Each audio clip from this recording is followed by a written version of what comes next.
Good evening. Thanks for joining us tonight.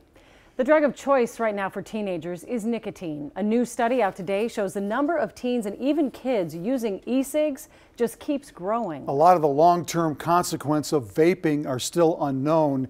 But tonight, Lou Raguse tells us why doctors are so concerned about what some call an epidemic. Randy and Julie, this is the big Monitoring the Future study done with high school seniors every year since 1975. And the increase this year in vaping is the largest increase of any chemical use by teens in the last 43 years.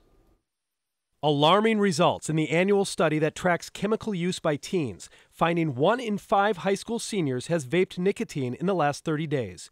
The numbers doubled from last year, from 11% to 21%. Is it concerning?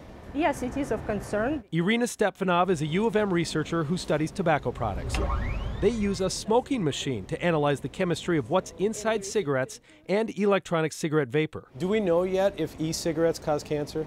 No, we don't. We don't understand the risks, long-term risks associated with exclusive electronic cigarette use, but there is a chance that there could be some long-term health consequences. Stepanov says it's one thing for cigarette smokers to switch to vaping, but she worries about teens becoming addicted to nicotine through e-cigarettes.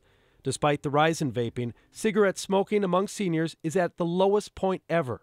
The use of prescription opioids declined to 3.4%, way down from the high of 9.5% in 2004.